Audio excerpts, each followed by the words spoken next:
My name is Eric Poza. I'm president and CEO of Copeland Technology Solutions. We're a managed services provider in Western New York. The goal of the time we're spending today with a rep from ConnectWise on the cybersecurity side is to bring you some information about technology and cybersecurity. Hopefully you can take this and use this in your business, your life. And our goal is to deliver information like this at no cost. Just trying to put some information out there so you can learn and move on with your day-to-day lives, secure and utilizing technology. So with me today, I've got Jason McNew. He's got 25 years of experience in the field of information technology. I'm reading his bio. It's got tons of stuff in here. Working for the White House, was working at Camp David. United States Air Force veteran, holds master's degree from Penn State in information security and information assurance. He's also a CISSP certified professional. Started a cybersecurity business. Now currently working with ConnectWise as a subject matter expert in the cybersecurity field. Has an extensive past. Jason, I'm sorry to summarize, but this list goes on and on and on, man. So I can't. I don't want to get too far down the rabbit hole on all these creds, but it sounds like you're a cybersecurity professional through and through. Is that correct? I'd say that's probably true. One thing I do like to tell people is I spent a lot of years working in buildings with no windows, surrounded by barbed wire and machine guns and that kind of stuff. Yeah. Sort of these, extreme security environments, top secret SCI special access programs. I had a presidential access clearance for about 10 years, and you see some interesting stuff when you work in that realm. Absolutely, absolutely. So you're legit, is what we can say.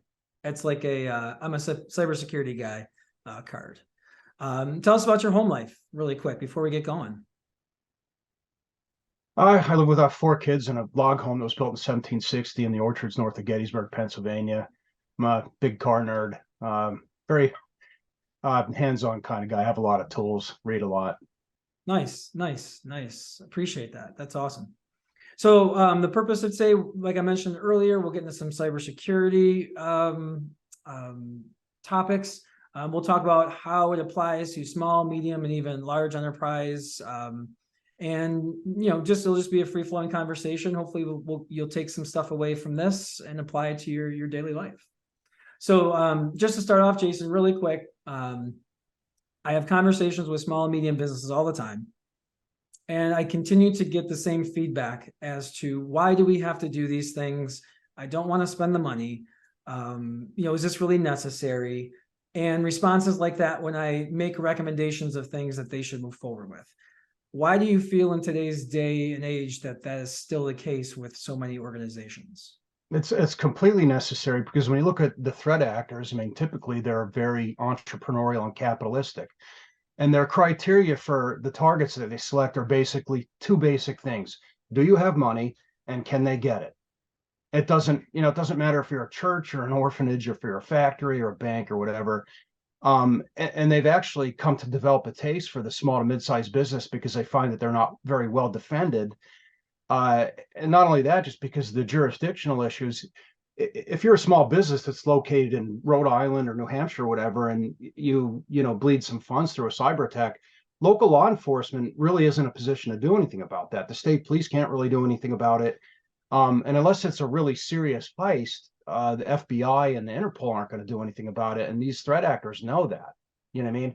So they're just like any other business. They operate a lot like a business. They want to make as much money as they can for minimal amount of effort, and the SMBs are a sweet spot for them. They're less work, they're less risk, especially for the ones that are less sophisticated.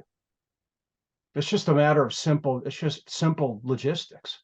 So they're following the money, basically. Yeah, they're following the money. That's it. Yeah, I've actually heard some things from other cyber professionals that these are actually no longer high school kids or some random guy out in the middle of nowhere, like poking around and stuff. These are actual organizations built as like they would like a mob situation. It never was. That's a caricature. It's a caricature that is, in fiction and the media and, and the news and that kind of stuff. 400-pound fat guy that lives in his parents' basement in the hoodie and all that stuff. That's all baloney, right? Mm-hmm. organizations, they actually, and I call them organizations, they're criminal organizations. They look, smell, taste, and act like an actual business. They have engineers, they have project managers, they have buildings, they have financial Help desk. targets. They have They have all help these things. desk. Yes, they do. They do have a help desk because they need to help they're not their clients, but they're victims. You know what I mean? Um, they are cognizant about protecting their business model. So underestimating the sophistication of these things is a mistake. So, I mean, imagine you took a tech service provider in the United States, whatever it was, that had 30 people, and you had managers, engineers, and you had, CRM and these other things. And then you moved it abroad somewhere where they were able to take advantage of the laws. And one key thing to keep in mind is that the laws in different jurisdictions, different countries, depending on where in the world, are very different, right? In the United States and most of the developed world, there's legal prohibitions against hacking both inside your territory and outside your territory. In many jurisdictions, picking on Russia, they're in the news all the time. But for example, in Russia, there's no legal prohibition on hacking outside of Russia, right? So let's say that we relocated to Russia and we started hacking Europeans or Americans or whatever. Generally speaking, the Russian authorities are not going to intervene in that. They're going to leave us alone for the most part. So there's a number of different circumstances that they take advantage of, and jurisdiction is one of them. But it's a serious mistake to underestimate their sophistication and their organization. This is organized crime. I think we all know what organized crime is. It's just a different form of organized crime. At least it's less violent than it used to be. Sure, sure. So an organization that may not have done anything up until this point is now face to face with you, and they're reaching out for your guidance, and they want to say, okay, where do we start? If you were in the middle of this conversation with someone and they asked that question, what would be your response? Well, the first thing we want to do is an assessment, because you don't know what you don't know. I've done dozens or possibly hundreds of assessments for organizations of all sizes, everything from small mom and pop shops up to the biggest was a 50,000 person multinational that was based in France. And the results were fairly consistent. And I say that is that most of them had significant gaps between where they are today and where they need to be. So the first thing to do is to have an assessment. And think of it, let's hypothetically say that you were buying an older home like mine, right? You would bring in not an investigator, but an inspector to come in and look at that. They're going to tell you, they're going to look at the electrical and the plumbing and the foundation and the roof, and they're going to look at the load bearing stuff and look for wood destroying pests and all these other things that people might not know about, right? So you want to bring in an expert to come in and look at your IT enterprise, your organization, your people, your process, product, technology, all those things, and then do a risk analysis for you, and then work with you on reducing your risk in a way that makes sense. Understood. Understood. A lot of times I hear feedback from individuals when I mention risk assessments, and they say, well, the organization is going to come back and tell me to do all these things. It's going to cost me tons of money. What if I can't afford these types of solutions that they want to put in place? What's the point of having a risk assessment if they're going to point out all these gaps, and some of them I can't close? Well, that's what risk management is for. There's different ways to deal with a risk. I mean, bringing in technology is not the only way to mitigate a risk. You can do risk avoidance. Sometimes we could get rid of risk by not doing something, right? Let's say that we have some publicly facing website or some capability that we really don't need. Then we could turn that off. We could do risk transference. Risk transference is when you transfer the risk to another party, which is what you do when you buy homeowners insurance or car insurance. You can get cybersecurity insurance. Risk avoidance, again, is avoiding a risk, or in cases that are appropriate, we may need to mitigate a risk, right? Let's say, for example, we have a critical system. We're going to do crown jewels analysis. What are the things that we absolutely cannot function without? What is our tolerance for risk with those things? Our tolerance for risk, for example, with something like ERP, enterprise resource planning, say computers that run a factory, right? If they're not operating, you're not making widgets, you're not making any money, you're losing money. Our tolerance for risk with those is effectively zero. Conversely, Our tolerance for risk with our publicly facing website is very different. It may have sales collateral on it. You don't want it to get defaced. You don't want it to get stolen. But if it does, the impact is fairly low. Somewhere in between might be financial systems, like say AP and AR. We don't want them to get compromised, but if it's down for half of a day, then we're not going to start hemorrhaging cash. It's just going to be a pain. And this is what risk management means. Risk management means taking a look at each individual capability, deciding how important it is to our organization, looking at the risks, and then whether some type of mitigation or transference or risk avoidance is appropriate, and then doing all of these things in such a way. Ultimately the goal is to reduce organizational risk or save money.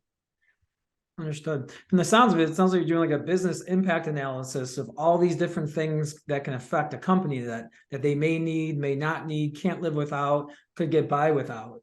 That's exactly correct. Don't seem like they're uniform across all organizations then. No, they're definitely not. And you don't even have to go crazy with this. You could use a simple 9-square matrix of high, medium, and low impact probability, and then start mitigating from there. If something is high probability and high impact on the business, and then we see that it's not properly protected, then that's where we want to put our rooks and our knights around that. Sure. What would be your response to someone who says, assess me to a regulation or a standard and just go from there, or if it's not required, I'm not doing it. What would be your response to someone who kind of takes that route? It depends on the business space that they're in. I worked with defense a lot, defense industrial base, and we did a lot of CMMC and NIST 800-171, which were based on NIST. Those particular frameworks are pretty robust, and they do a good job protecting an organization end to end. Can you, I'm sorry to interrupt. Do you mind just a NIST assessment or NIST framework? Can you just explain what that means to someone who may not know? Sure. NIST is a National Institute for Standards and Technologies. It's actually about 70 miles south of where I am. It's above the DC Beltway there. And NIST issues bodies of technical standards for the purpose of standardization. It's funded by the federal government. It's funded by taxes. And one of their bodies of work is the NIST 800 body of work, and that speaks mainly to cybersecurity. Now, the framework I'm talking about, 800-171, and then the CMMC, the Cybersecurity Maturity Model Certification, those particular ones were designed for the defense industrial base, which is largely manufacturing. And for that reason, I've used it for other manufacturers who have voluntarily adopted a framework. NIST 800-171 has 110 separate controls in it, and then we assess the organization across these different controls. And broadly speaking, they address people, process, and technology, not just technology. Technology alone cannot protect an organization. You have to have policies and procedures. You have to have the right talent in the right place. You have to have policies and procedures, talent, technology, all those things. Gotcha. So it is something that, while if your organization requires that ISO certification, you got to follow some sort of DFS mandate in New York State. There's a 500 C, right. Whatever. I'm familiar with that one as well. Yep. Yeah. So if you have to follow that, obviously you follow that. But if you're someone who doesn't have a specific requirement met, it depends on your business whether or not you should still just continue as is, correct? I like the NIST cybersecurity framework for a general purpose framework. When I come across a business that doesn't have specific compliance requirements, and I'll give you an example. I did an assessment for a company that made party favors. It was a big company. It was $500 million or something like that. But party favors are not regulated. You know what I mean? And we talked to the C-suite, and I said, well, we'll assess you against the NIST cybersecurity framework. That's a robust, comprehensive framework. I believe that one is 108 controls. And again, it covers a number of, functional areas: people, process, technology, supply chain management, policies, procedures, so on and so forth. And, since we're on the subject of frameworks, I'll have to add that not all frameworks are created equal. And you have to take a look at these. Some of them, for example, HIPAA is designed to protect patient privacy. HIPAA doesn't really isn't really concerned about whether or not your business actually functions, right? It's designed to protect PHI, protected health information, and PII. And the same is also true of the PCI standards, right? The cardholder data environment standards. Those are protected to, that were designed to protect cardholder data, credit cards. Most cybersecurity professionals regard those as weak frameworks. So just complying with PCI or HIPAA is probably not going to be enough, depending on your organization. In a large organization like a hospital system, we would assess them like this against the CSF, and then align those smaller frameworks with those. Understood. And that to me is the reason why sometimes you're gonna have to pony up some dough for these risk assessments, because they're not just running a program to check and see if there's gaps or there's vulnerabilities somewhere. They're looking at policies and procedures. They're reviewing documentation. They're understanding your business and the impact an interruption of business would cause to identify your risk, your organization risk specifically. And that's why you got to pony up some dough for those. That's correct. And they could run the gamut. For a small business, you could run something that's fairly light with some automation for, a nominal cost. And even something like that makes a huge difference. You know what I mean? Up to a large organization like some of the ones I was talking about, you might be looking at a level of effort of 50 or 60 hours at rates that are similar to what a lawyer might charge. Those things get expensive, but again, those are large enterprise assessments. So an assessment means there's no one definition for it. It means a lot of things. It could be kind of a basic sort of a freebie one that you run with some automated tools, and we go over maybe 18 points or something like that. And if you're a small business, I highly recommend that, because you will quickly learn things that you just maybe not know. But then again, if you have a large mature organization and you're high risk and you have lots of data, then that's something that you're going to spend a little bit more money on your risk mitigation efforts. Yeah, and here's just a PSA from us being a managed services provider. Your managed services provider should not be doing your risk assessment. I agree with that. Checks and balances in place. We tell all of our customers that we service that, listen, go to a cybersecurity professional. Do we do cybersecurity? Sure, we do. Do we do it well? I believe we do. But you shouldn't have the person evaluating the infrastructure that was built be the same person. You can't have that. But it violates the principle of separation of duties, and this is the same reason why you don't have an accountant audit their own books, and it's not because they can't; it's because they shouldn't. They shouldn't. Exactly. Now, I'll caveat for your own clients for a small assessment that maybe takes 2 hours, and we're just trying to get some high level, low hanging fruit. I think it's okay for an MSP to do that, because you're helping your own clients. But again, when you have somebody that comes in and they want, a 40 or a 50-hour project done, and they're funding that and it's CapEx, I agree with you. That's a different animal. Those should be, you have your accountant and then you have your auditor, which are separate functions. Great. Fantastic. Thanks for that information. So I'd like to shift now into a little more detail. A lot of times I'll talk with leadership or the C-level, sitting around the table, and they're like, well, what are some of the things that are low-hanging fruit, and are we doing those? If you go into an organization and you were to say, hey, there's some low-hanging fruit that we can address first, or they're really impactful things that we can address first, what do you usually gravitate to, and what are some examples of those? The biggest ones really are multi-factor authentication more than anything. Multi-factor authentication, email filtering, in particular. Multi-factor authentication, the reason that's so important, I've done penetration testing, and stealing usernames and passwords is easy. We can do that through a variety of technical means and then through social engineering. And then once we steal usernames and passwords, or we use some type of brute force attacks or rainbow tables or other technology, if there's not MFA in place, then we're going to get in there. You know what I mean? And multi-factor authentication can thwart those things. So and the cost and complexity of multi-factor authentication has come way down. It's easy to buy. It's not expensive. It can be deployed easily. So multi-factor authentication, email filtering is huge, because that's a common attack vector. And then lastly, definitely cybersecurity training. So what we normally find is, for most penetration testing, we have difficulty getting through the technology, probably in 80% of the cases. And then we move on to social engineering, and we rely on, tricking humans into making poor decisions. But if the humans are trained and they have multi-factor authentication in place and email filtering, it makes that bars a lot higher for getting in there. Yeah, I was just going to say that it sounds like you're leaning towards the human factor as being the biggest risk. Oh, there's no question about that. There's no question about that at all. Yeah. And this is exactly why phishing emails are so prevalent still, right? This is simply a matter of numbers. All of us get junk mail, right? You go out to the mailbox and you get junk mail.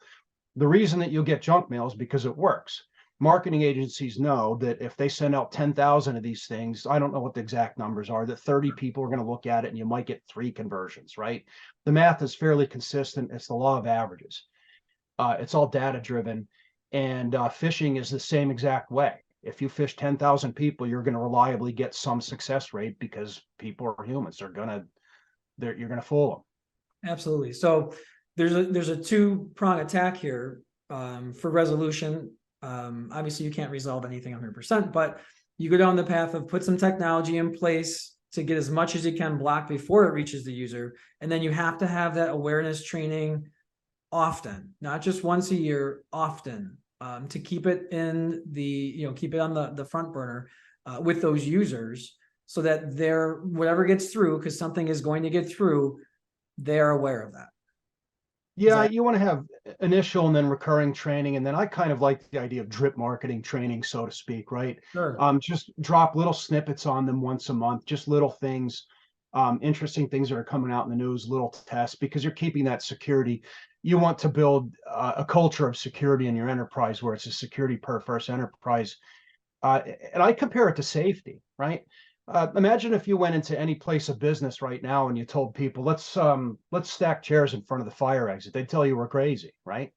Why is that? Because they've been trained since they were kids in school, right? You have fire drills and people see, it's an organizational behavior that's been ingrained into people. And I would compare the state of cybersecurity in the SMB space today probably to the way that safety was 100 years ago. People losing fingers and eyes and that kind of stuff. It's very immature and we have a long way to go, but it's improving. And I suspect that in 10 or 20 or 30 years that it will be a very different thing than it is today, where people are just going to instinctively know, no, I'm not giving you my password. You're out of your mind. Well, why? Because they told me not 20 years ago not to do that. Sure. And this is the reason why we're doing this, this video, and we continue to try and do videos, is that if we can help mitigate organizations' risk, or we give someone some knowledge that they take and apply to their organization, we're not fielding calls for business owners that just lost everything. It's the worst case scenario. I could never imagine, it hasn't happened to me at this point. We invest in all of our technology and things like that. I'm still terrified of one day coming in and not being able to get in, and we don't want others to feel that helpless. So this is the reason why we're doing this. We're protecting these businesses, and that's one of the reasons why I personally feel so strongly about the work that I'm doing. I could go work for Google or Facebook or whatever, but in this particular role, I'm working directly with the American small to mid-sized business, and a lot of these are just family-owned businesses, and that's their retirement, or they're putting their kids to school or whatever they're doing. That's something that me personally that I can get behind. Outstanding. Yeah, let's lift other people up here. So we talked about some low-hanging fruit, some very easy to implement, very low-cost things. What are some of the other things that we can do, either system level or any other type of technology we can put in place that may cost a little bit more, but still has a major impact on the overall strategy? I think the next thing after we get, the MFA in place, email filtering, and then your training, I would go to EDR, endpoint detection and response. Now, I think a lot of people are kind of stuck on the old school idea of antivirus, and I'm going to get into that a little bit. Antivirus is pattern matching technology, and antivirus can recognize known threats pretty much only, right? It can't recognize unknown threats. So with traditional antivirus, you have some piece of malicious logic, and then the vendors, Symantec, McAfee, and Microsoft, and whoever they get a hold of it, and then they use a mathematical algorithm to fingerprint it, and then when you see it again, boom, you get a match, just like fingerprint. Now, when you get a fingerprint that you've never seen before, then it could theoretically slide right through. This is the old school technology. Now, EDR is a different animal. EDR has both pattern matching and pattern recognition capabilities in it. So if it looks like malicious logic and it behaves like malicious logic, it could actually intervene. And where that really matters, the best example that I could think of, we all remember WannaCry a couple of years ago. That was a nasty little critter. North Korea got a hold of a piece of weaponized malicious logic that got leaked out of the NSA. They wrapped it in a worm, and a worm is something that can propagate from system to system without human interaction. And then they wrapped the whole thing in a ransomware. Boy, it could have, if they'd have done that correctly, it could have made a pile of money. It was an economic failure, but the technical impact of it was very high. But the point is even though that was an NSA designed bug and it was a 0-day exploit that never been seen in the wild, EDR technology at that time was able to recognize that and crush it on day one, even though it had never seen that before. Traditional antivirus cannot do that. And the best analogy that I could make here would be that traditional antivirus is like buying a car with crumple zones and seatbelts. It's an improvement, sure, you know what I mean? But really, you want a car with ABS and airbags, and then, let's have some collision avoidance and lane departure and all that other stuff, right? Can you drive a car with just airbags and crumple zones? Yeah, you can. But both the probability and the risk of an adverse event are much higher than they are with a modern car. And that's the difference between EDR and traditional antivirus. And it's definitely worth the upgrade in the cost. Outstanding. Yeah. And No question about it. Yeah, your analogy just brought another piece of the EDR solution into my mind here. EDR also, it's a response application. So not only does it recognize these things, but it also segments off those devices from impacting the rest of the network. And I just think you mentioned the lane departure sensors and things like that. Same thing with EDR. They're not sliding into traffic and causing more chaos in other lanes, affecting other drivers. Same thing with EDR, it blocks it from affecting other machines. Yeah, EDR could actually undo damage in real time. AV cannot do that. Yeah, I mean, it's like, if you're driving a car with collision avoidance and a kid runs out in front of the car and you're not paying attention, the car is going to stop itself. It's amazing technology. But, I'm a car nerd, and one of the cars I have here is an 83 Mercedes. It doesn't have that stuff. You're gonna hit the kid. You know what I mean? That's like the old school AV. They're just different things. There's so much the technology's advanced a lot. Absolutely. Absolutely. And then when we say this, there's an extra cost to that. It's not nominal, but it's not really that expensive anymore. It used to be something that you would look at a price tag and be like, that's really going to hit the bottom line pretty hard. Now it's incredibly affordable and it's very worth it. Yeah, as recently as 6 or 7 years ago, EDR technology was not available in the small to mid-sized business space. The major vendors, the first one that comes to mind, obviously, is SentinelOne, which your clients can get through you. That was, I think, the buy-in was 1,000 or 5,000 seats or something like that. You know what I mean? So what you're going to be, Nabisco or Boeing or something to even buy this? But through some clever business arrangements, this EDR technology was brought into the SMB space at a reasonable cost. And again, let's go back to our crown jewels analysis, right?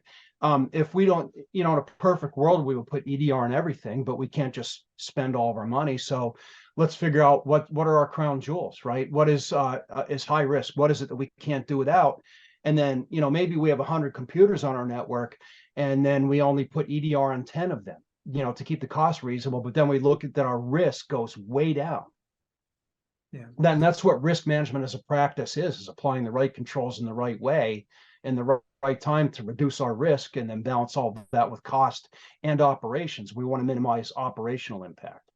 Yeah. And I feel like we're building a nice case here for that outer perimeter, right? Not letting things in. We've talked about, that endpoint, that laptop, that computer, even the server, having that protection. We've talked about email coming into systems. That's one way to get into systems. One thing we haven't really discussed is firewalls. I don't know how much we need to get into that. I mean, if you don't have a smart business class firewall today, it's it's absolutely unacceptable. Like the outside exterior of your business should be protected, and these devices have intelligence in them. So if you're, I mean, anything in the past couple of years, right, should be a no-brainer to have this type Yeah, of. firewalls basically serve the function of a perimeter of your building to a Mhm. large extent. Lock the windows, lock the doors, that kind of stuff, control traffic that comes in and out. And they're just one part of a defense in depth strategy. And when we say defense in depth, think about a castle. You know, castle has a moat and has the high turrets, and then you have the highest room and the highest tower. That's where your crown jewels are.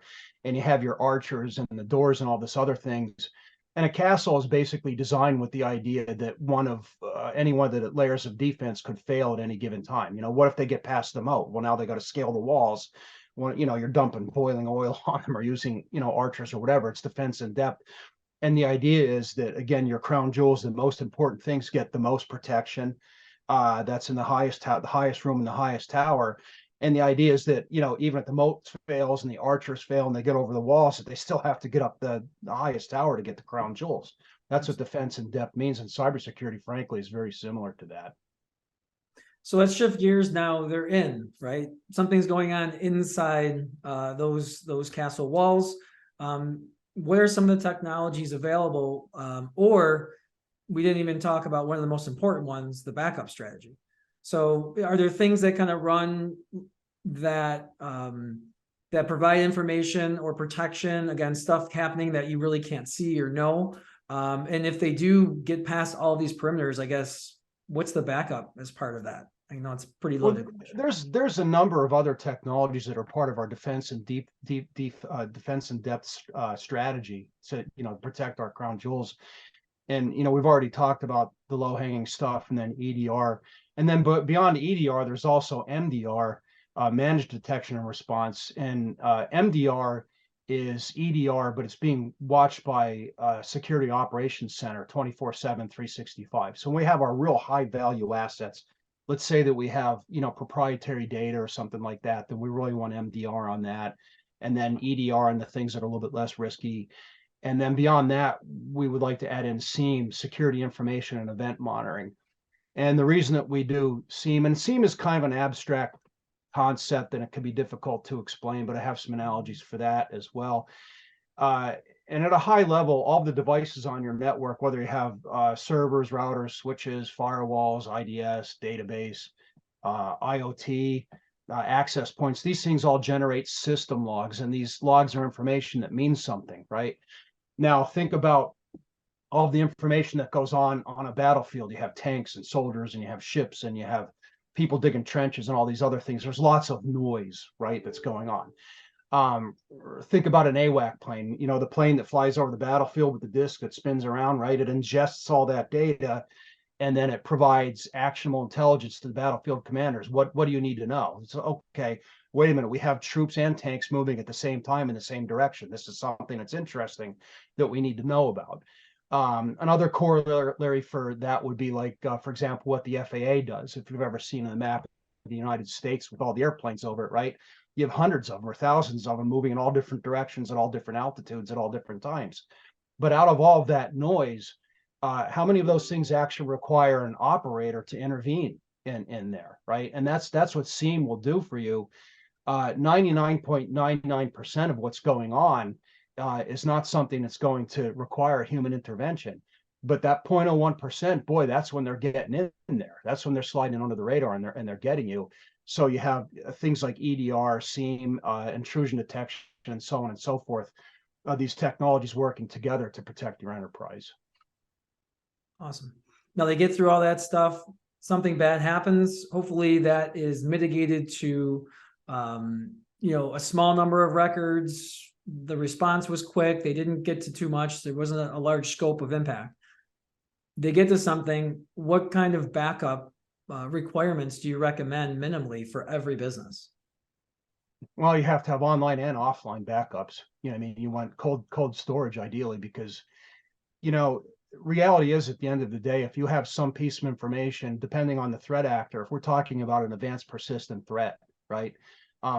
Let's say that you're making a subassembly that goes into a submarine or something like that, and the People's Liberation Army wants this thing. and they put, a group of people on, they're gonna get it eventually. You know what I mean? And if they want it bad enough, they'll embed a person in your organization. And I'm not saying this to scare people, but that's just the reality of it. It just depends on what you have and then who wants it and how much effort they're willing to put into it. You know, and in most cases, the threats aren't that extreme. But that's where backups come into play, and that's where BCDR comes into play, backup disaster recovery. And then the last parts of the CSF, the cybersecurity framework, it talks about response and then recovery, and those are important things. And what I tell people is, and most cybersecurity professionals and IT professionals will tell you this: networks fall into two basic categories: those that have been breached and those that are going to get breached. And I'll add that your identity falls in the same basket, unfortunately, right? It's either been stolen or it's going to get stolen. That's the reality of today's world. So what I tell people is, imagine you were going to buy a house on the coast of Florida, right? Like Tampa, where ConnectWise is, where our headquarters is. You know what's going to happen. It might not be this year or next year, but it's going to happen eventually. There's going to be a Cat 3 or a Cat 4 or a Cat 5 that's going to fall in, and then you're going to have a bad day, right? So when you understand that risk, you're going to take measures to mitigate that risk. You would have plywood to put over the windows, water to keep in the basement, maybe some meals ready to eat, print out instructions. Those are response and recovery type operations. And you do that because you know that if I live on the coast of Florida long enough, I'm there 10, 15, 20, 25 years, eventually I'm going to need it. And the same is true of operating an information system, a computer network. If I'm operating it for 5, 10, 15, 20 years, someday something's going to slip under the radar. Somebody's going to make a mistake.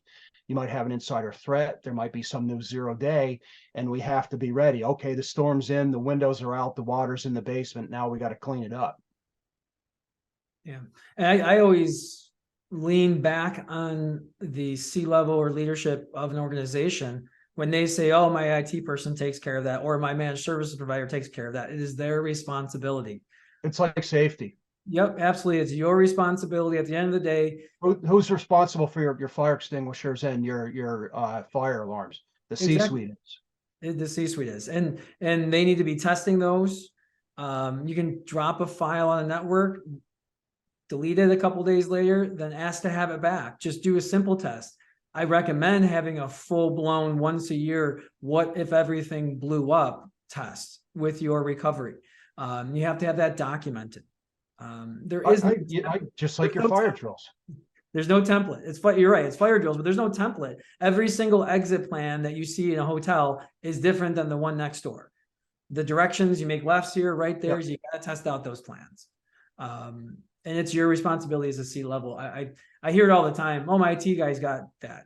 You have no idea what your IT person is doing. You have no idea what your MSP is doing. Do not take that as face value. And most of the time when I did assessments, boy, I'll tell you, the IT people loved me, right?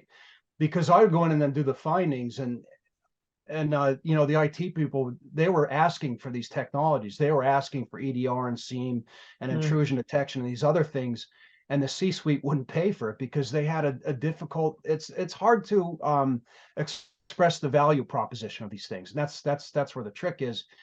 So I would make the recommendations, and then the IT people were just going, see, we told you, we told you we need this stuff. Under their breath. No. Yeah, sometimes you're like, it's one of the things I love about security is we don't have to worry about bedside manner too much. You know what I mean? I'm not a veterinarian, I'm a security practitioner.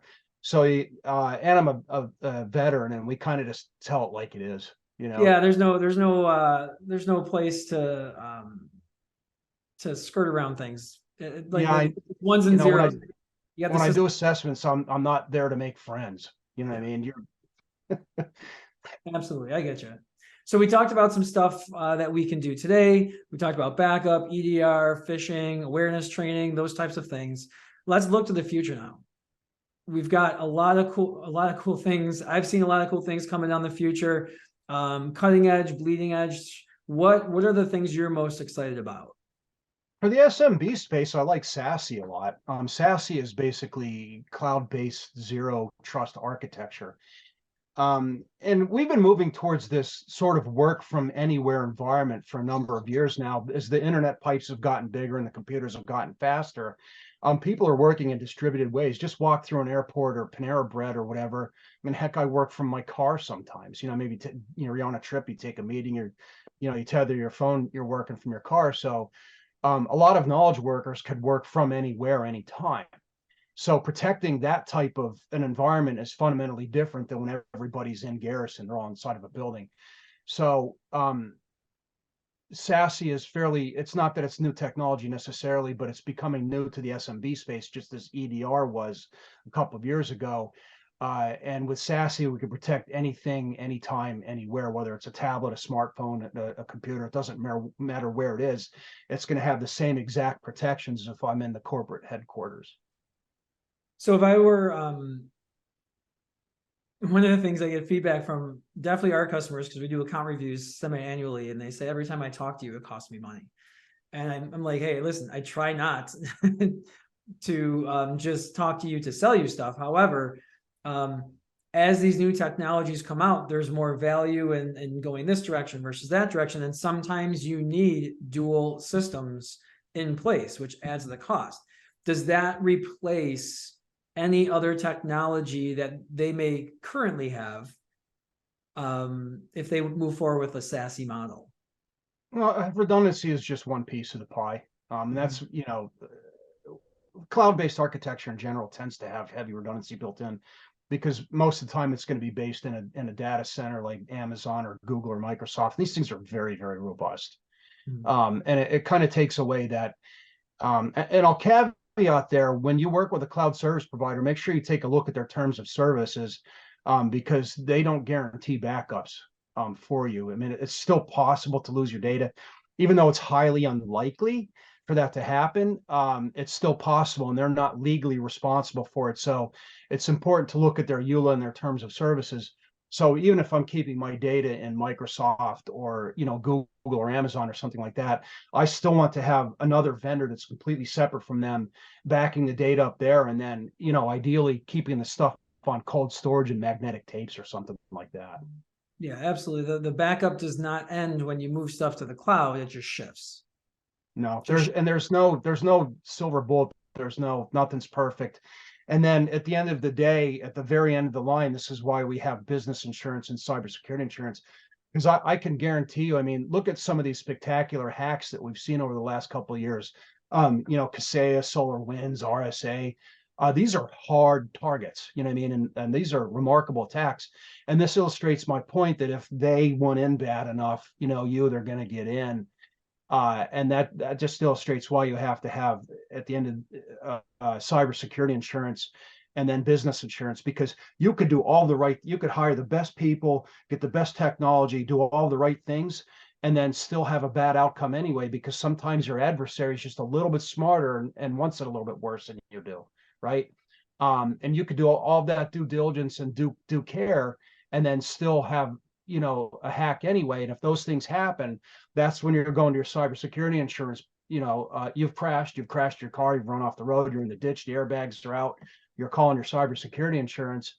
And then if they can't recover, if you're going to lose money, then you should even have business insurance on top of that to recover lost revenue. Cybersecurity insurance will not cover lost revenue, but business insurance will. Yeah, absolutely. And we're getting tickets all the time. Review this application. The application has gone from a quick page on your revenue to 4 pages. Are you doing phishing? Are you doing where? So now they're starting to ask these questions because they're sick of paying claims out for irresponsible organizations. Yeah, and I'm going to touch base on that too. Insurance is something that we're all acclimated to, right? Turn on TV and then you see the Allstate guy or Flo or a Lizard or whatever, right? Mm-hmm. And we've all bought car insurance and homeowners insurance, and we're so used to it, we just kind of like glance over, like, yeah, the car has ABS, yeah, it has airbags, yeah, I have an alarm, my roof is 10 years old, blah blah blah, right? No, I don't have cancer. You cannot do that with cybersecurity insurance.